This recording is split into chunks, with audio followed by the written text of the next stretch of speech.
아멘. 오늘 본문 말씀은 사사기 말씀입니다. 사사기 1장 1절부터 2절까지, 2장 18절부터 19절까지의 말씀입니다. 함께 말씀을 봉독하도록 하겠습니다. 여호수아가 죽은 후에 이스라엘 자손이 여호와께 여쭈어 이르되 우리 가운데 누가 먼저 올라가서 가나안 족속과 싸우리이까? 여호와께서 이르시되 유다가 올라갈지니라. 보라, 내가 이 땅을 그의 손에 넘겨주었노라 하시니라. 여호와께서 그들을 위하여 사사들을 세우실 때에는 그 사사와 함께 하셨고 그 사사가 사는 날 동안에는 여호와께서 그들을 대적의 손에서 구원하셨으니 이는 그들이 대적에게 압박과 괴롭게 함을 받아 슬피 부르짖음으로 여호와께서 뜻을 돌이키셨음이거늘. 그 사사가 죽은 후에는 그들이 돌이켜 그들의 조상들보다 더욱 타락하여 다른 신들을 따라 섬기며 그들에게 절하고 그들의 행위와 패역한 길을 그치지 아니하였으므로. 아멘. 오늘부터는 사사기의 말씀을 시작하도록 하겠습니다. 사사기의 핵심 내용이 무엇입니까? 그때 이스라엘의 왕이 없으므로 사람마다 자기 소견에 옳은 대로 행하였다는 바로 이 문장의 말씀입니다. 사사기의 맨 마지막 장, 마지막 절을 보면 이렇게 요약하고 계십니다. 사사기 21장 25절 말씀을 함께 보겠습니다. 시작. 그때 이스라엘이 왕이 없으므로 사람이 각각 그 소견에 옳은 대로 행하였더라. 아멘. 그 시대의 사람들은 자신이 옳다고 생각되는 대로 그들은 어리석고 미련한 선택을 하게 됩니다. 그리고 어리석고 미련한 선택에 따른 그 결과로 인하여 그들은 참으로 비참한 삶을 살게 됩니다. 그들은 자신의 행위를 정당화했으며 합리화하였습니다. 그들은 어떤 권위도 인정하지 않았고 스스로 왕이 되어 자신이 살고 싶은 대로 살아갔던 것입니다. 이것에 대하여 로마서 1장은 이렇게 말씀하고 계십니다. 로마서 1장 28절에서 32절 말씀을 함께 보도록 하겠습니다. 시작.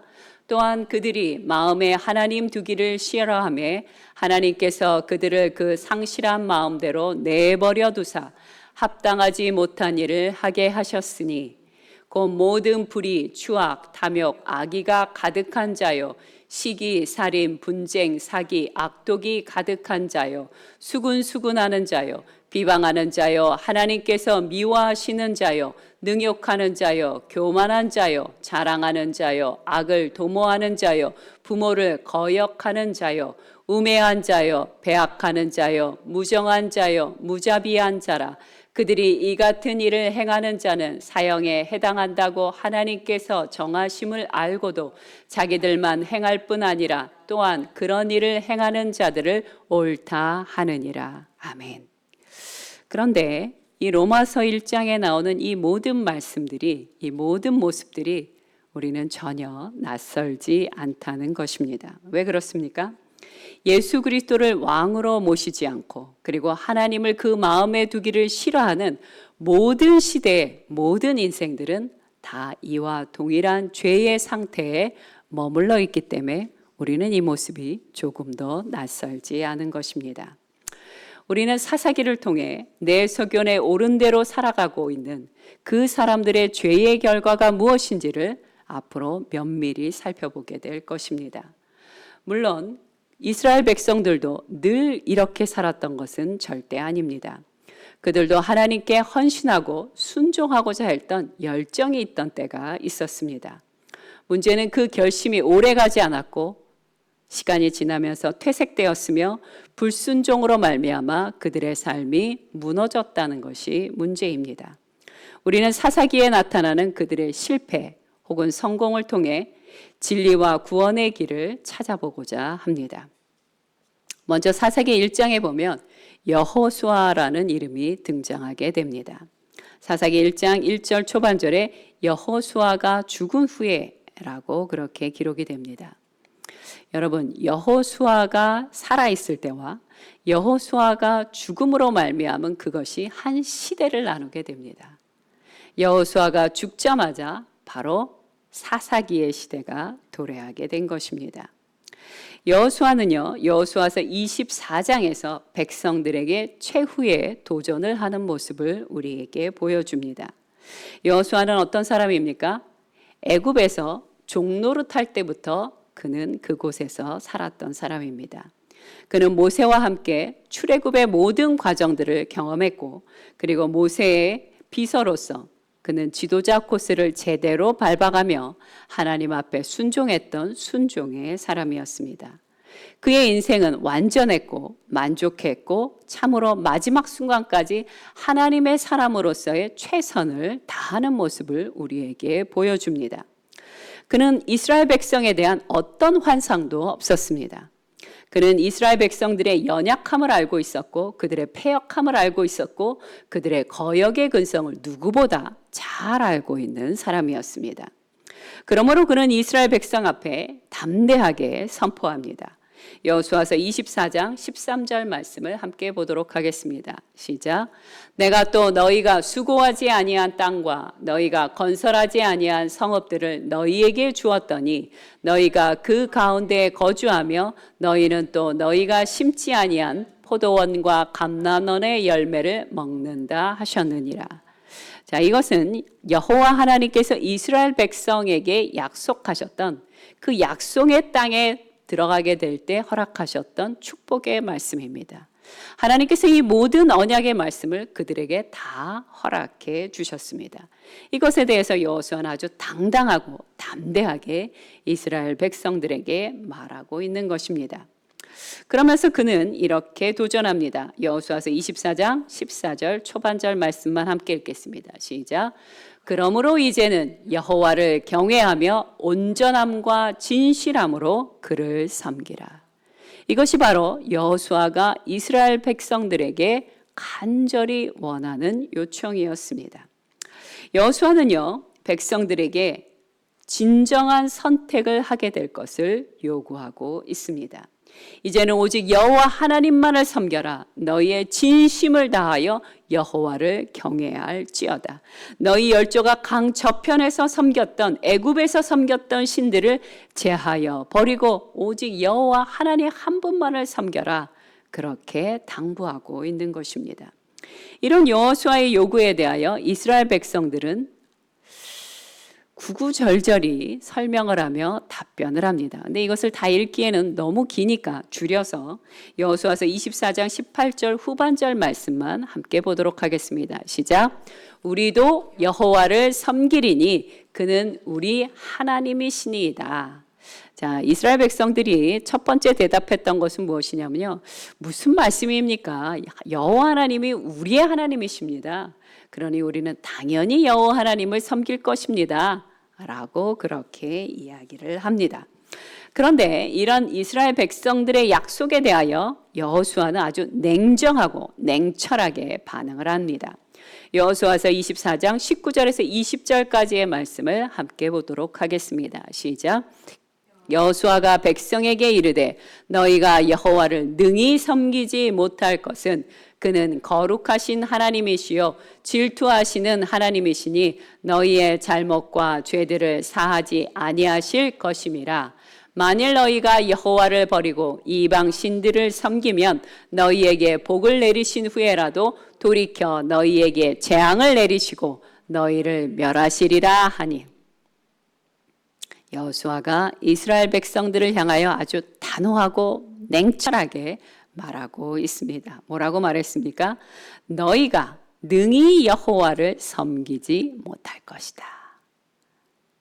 너희가 만약 여호와 하나님에 대하여 온전히 섬기지 않고 이방신을 섬기게 한다면 너희에게 축복을 내리신 이후에라도 너희에게 저주가 내리게 될 것이다 라고 섬뜩한 말을 하고 있습니다. 자, 여호와를 섬긴다는 것은 감정의 문제가 아닙니다. 그냥 그렇게 하고 싶어 하는 그 간절한 어떤 열정만으로 하나님을 섬길 수 있는 것은 아니라는 것입니다.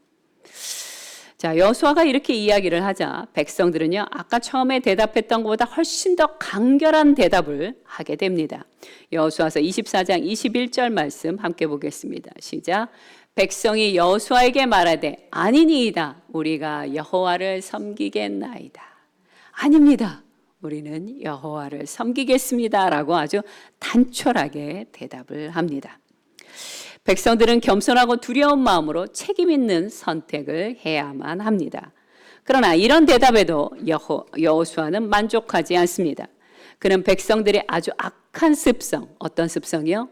거역의 습성에 대하여 잘 알고 있었기 때문에 백성들에게 회개하는 선택을 요구하게 됩니다.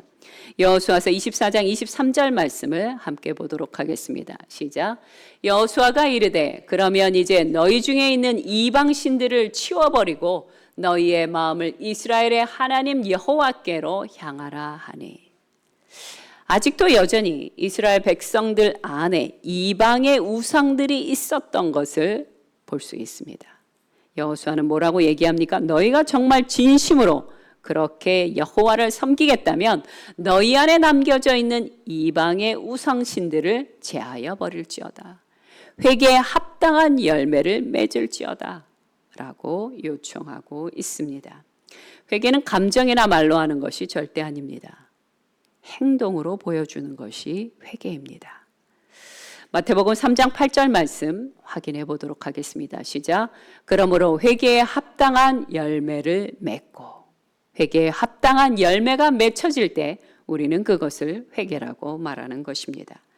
그러자 24절에서 백성들은 다음과 같이 말합니다. 24절 말씀 함께 보도록 하겠습니다. 시작. 백성이 여호수아에게 말하되 우리 하나님 여호와를 우리가 섬기고 그의 목소리를 우리가 청종하리이다. 바로 여호수아가 듣고 싶었던 대답입니다. 우리가 여호와 하나님의 목소리를 청종하겠나이다. 그 명령을 순종하겠나이다. 바로 이 대답을 듣고자 했던 것입니다. 여호와 하나님의 말씀을 청종한다는 것이 곧 순종의 열쇠입니다. 처음 백성들은 감정적인 대답을 했고, 두 번째는 책임 있는 결정을 했으며, 그리고 세 번째는 여호와의 명령을 청종하겠다는 순종의 의지로 변해가고 있는 것입니다. 여호수아는요, 여기서 한 걸음 더 나아가게 됩니다. 여호수아는요, 이스라엘 백성들의 결심을 기록하고 증거로 삼으려고 합니다. 여호수아서 23장 26절 말씀을 함께 보겠습니다. 시작. 여호수아가 이 모든 말씀을 하나님의 율법책에 기록하고 큰 돌을 가져다가 거기 여호와의 성소 곁에 있는 상수리 나무 아래에 세우고, 커다란 돌을 세워두고 어디서라도 볼 수 있게, 어디서라도 자신들이 하나님 앞에 언약으로 세웠던 그 약속을 잊어버리지 않게 하기 위하여 여호수아는 그것을 기록하고 큰 돌로 증거를 삼아둔 것입니다.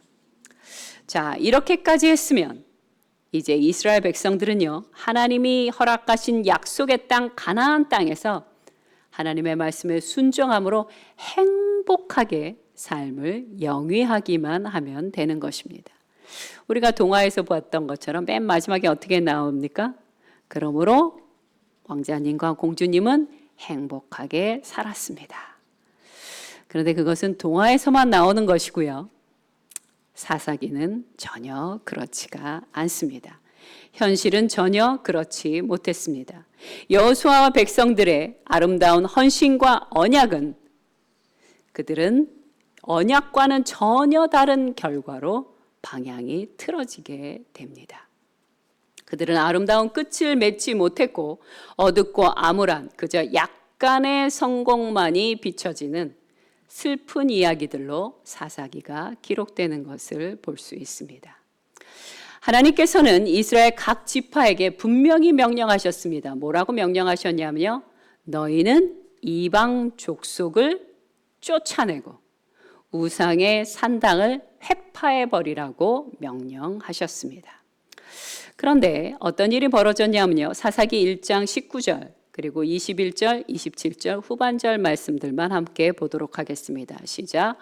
골짜기의 주민들은 철병거가 있으므로 그들을 쫓아내지 못하였으며 여부스 족속을 쫓아내지 못하였으므로 무기또와 그에 딸린 마을들의 주민들을 쫓아내지 못하매 가나안 족속이 결심하고 그 땅에 거주하였더니, 이것이 다가 아닙니다. 29절, 31절, 33절, 34절에 보면 다 쫓아내지 못하였다라는 말씀이 기록되어져 있습니다. 아니, 사실은요, 쫓아내지 못한 것이 아니라 그들이 쫓아내지 않은 것입니다. 그들 중 어떤 지파도, 이스라엘의 어떤 지파도 이방 족속을 쫓아내지 않았습니다. 그들은 하나님의 말씀에 불순종한 것입니다. 이스라엘 백성이 이렇게 말할 수가 있겠죠. 아니요, 정말 쫓아내고 싶었는데 저희가 능력이 되지 않아서 쫓아내지 못한 것입니다. 그럴 리가 없습니다. 만약 그들이 하나님의 말씀에 순종하고자 했다면 하나님은 그들을 도우사 이방 족속을 쫓아내 주셨을 것입니다. 그런데 그들은요, 하나님의 말씀에 불순종했고 하나님의 놀라운 언약을 실현하지 못했습니다. 그들은 말로만 약속을 했고 아무것도 행하지 못함으로 순종하는 데 실패한 것입니다. 사사기 2장 2절에서 3절 말씀을 함께 보도록 하겠습니다. 시작. 너희는 이 땅의 주민과 언약을 맺지 말며 그들의 제단들을 헐라하였거늘 너희가 내 목소리를 듣지 아니하였으니 어찌하여 그리하였느냐. 그러므로 내가 또 말하기를 내가 그들을 너희 앞에서 쫓아내지 아니하리니 그들이 너희 옆구리에 가시가 될 것이며 그들의 신들이 너희에게 올무가 되리라 하였노라. 아멘. 이스라엘은 능력이 부족해서가 아닙니다. 그들은 가나안 족속을 쫓아내고 싶어하지 않은 것이었습니다.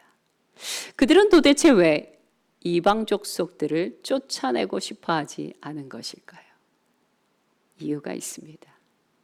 이스라엘 백성들 안에 있는 그 죄된 본성을 따라 이방 족속들이 섬기고 있는 그 우상의 현란한 춤과 향락적인 죄를 그들도 따라하고 싶었기 때문입니다. 그들은 가나안의 자극적이고 향락적인 죄를 누리기 위해 스스로 저주의 굴레로 뛰어들어간 것입니다. 사사기에 기록된 이야기들은요, 우리를 가르치고 책망하고 교훈하기에 합당한 말씀들입니다. 우리와 이스라엘 백성들은 닮은 구석이 참으로 많습니다. 전심으로 헌신하고 약속했지만 그 약속을 지키지 못하는 부분이 닮았다고 할 수 있고요. 대답은 쉽게 하지만 수백만 가지의 이유를 들이대며 내 안에 있는 죄의 습성을 여전히 내 삶 가운데 내버려 두는 것도 좀 많이 닮은 것 같습니다. 결국 우리도 내 자신의 옳은 소견대로 살아가고 있는 중이 아닌지 내 자신을 뒤돌아봐야 할 때입니다. 결론을 말씀드리겠습니다. 우리는 예수 그리스도 안에서 하나님과의 관계가 새롭게 된 그리스도인들입니다. 예수님께서 우리 안에 내주하시며 그리고 우리를 다스리고 인도하실 때 약속의 말씀대로 살아갈 수 있는 힘과 능력을 더하여 주십니다. 성경은요, 행함에 대하여 거듭거듭 강조하십니다. 에베소서 5장 2절 후반절 말씀만 함께 보도록 하겠습니다. 시작. 그리스도께서 너희를 사랑하신 것 같이 너희도 사랑 가운데 행하라. 아멘. 뭐라고 말씀하십니까? 그리스도께서 사랑하신 것처럼 너희도 사랑함으로 행하라 라고 그렇게 명하고 계십니다. 에베소서 5장 8절 말씀에도 행함에 대한 말씀이 또 나옵니다. 함께 보겠습니다. 에베소서 5장 8절 9절 말씀입니다. 시작. 너희가 전에는 어둠이더니 이제는 주 안에서 빛이라. 빛의 자녀들처럼 행하라. 빛의 열매는 모든 착함과 의로움과 진실함에 있느니라. 아멘. 여기서도 뭐라고 얘기하십니까? 빛의 자녀들처럼 행하라 라고 명하고 계십니다. 그리고 이 모든 일을 하기 위해 우리의 그리스도인의 삶에 있어서 전제가 돼야 될 것이 한 가지 있습니다. 그것이 무엇입니까? 성령의 충만함입니다. 여러분, 성령의 충만함은 단회적인 경험이 아닙니다. 단회적인 사건이 될 수 없습니다. 성령의 충만함은요, 우리의 평생을 통하여 지속되어져야 될 우리의 삶이라고 볼 수 있습니다. 그것은 지속적으로 이루어져야 될 삶의 결과이며 또한 주님과의 관계를 의미하는 것입니다. 성령으로 충만하다는 것은 내가 은사와 성령을 많이 소유하는 것이 절대 아닙니다. 오히려 그 반대입니다. 오히려 내 자신이 성령에 더 많이 소유되어지는 것이 성령의 충만함이라고 말할 수 있습니다. 에베소서 3장 17절 말씀을 함께 보도록 하겠습니다. 시작. 믿음으로 말미암아 그리스도께서 너희 마음에 계시게 하시옵고 너희가 사랑 가운데 뿌리가 박히고 터가 굳어져서 예수 그리스도께서 우리 마음에 계셔야 하는 것입니다. 왜 우리 마음에 계십니까? 우리를 다스리기 위하여 우리 마음에 좌정하셔야 하는 것입니다. 이스라엘은요, 신실한 마음으로 헌신했었습니다. 아까도 여러분과 함께 살펴봤던 것처럼 여호수아와 함께 하나님의 말씀을 온전히 섬기겠다고, 오직 하나님만을 섬기겠다고 그렇게 진심으로 약속을 했습니다. 그러나 그들은 하나님이 아니라 우상의 제단을 선택했고 우상이 행하는 모든 길을 따라 행하였던 것입니다. 이 선택 때문에 앞으로 그들과 그들의 자손들은 참으로 큰 곤란함을 겪게 될 것입니다. 그들은 약속의 땅에서 굳이 그렇게 비참하게 살아야 될 이유가 전혀 없었습니다. 그냥 처음 약속한 대로 하나님의 말씀에 순종만 했다면 그들은 하나님께서 약속하신 그 언약의 축복들을 누리며 살아갈 수 있었어요. 그러나 그들은 하나님의 말씀이 아니라 언약이 아니라 다른 것을 선택함으로 죄의 종노릇하며 비참하게 살게 됩니다. 우리도 그들처럼 잘못된 선택할 수 있습니다. 그러나 그런 선택 말고 다른 선택도 할 수 있습니다. 아직은 기회가 충분히 있습니다. 예수 그리스도께 우리를 다스리도록 내 자신을 드리기만 하면 됩니다. 어쩌면 내 상태가 너무 심각해서 영적인 수술을 해야 될지도 모릅니다. 괜찮습니다. 영적 수술을 한다 하더라도 아직은 소망의 기회가 있다는 것을 기억해 주셨으면 합니다. 우리가 이 땅을 살면서 선택할 수 있는 최고의 삶이 무엇입니까? 바로 예수 그리스도와 동행하는 삶입니다. 우리는 절대로 완벽한 삶, 완전한 삶을 살 수 없지만 완전하시고 온전하신 예수 그리스도와 함께 영원토록 살 수 있습니다. 혹시 원수들의 힘이 굉장히 강력하고 크게 보이십니까? 괜찮습니다. 낙담할 이유가 하나도 없습니다. 왜입니까? 우리는 절대로 혼자가 아니기 때문입니다. 요한일서 4장 4절 말씀을 함께 보도록 하겠습니다. 시작. 자녀들아 너희는 하나님께 속하였고 또 그들을 이기었나니 이는 너희 안에 계신 이가 세상에 있는 자보다 크심이라. 아멘. 우리는 하나님께 속하였고 하나님은 세상을 이기셨습니다. 하나님께서 우리와 함께 하시고 우리가 예수 그리스도와 동행할 때 우리는 두려울 것이 없는 것입니다. 주님과 동행하며 성령의 인도하심을 받게 될 때 이 땅에서 하나님의 언약의 말씀이 영광스럽게 성취되는 것을 우리는 기쁨으로 확인하게 될 것입니다. 함께 기도하겠습니다.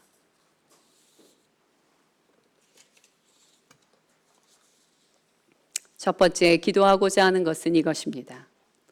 오늘도 예수 그리스도를 우리의 왕으로 모시고 주님의 다스림 가운데 들어가기로 그렇게 헌신하고 기도하시기 바랍니다. 주님, 제가 하루 종일 생활에 지치고 일을 하느냐 힘들어 주님을 놓쳤습니다. 다시 한번 제 삶 가운데 좌정하사 다스려 주옵소서. 제게 말씀하여 주시옵소서.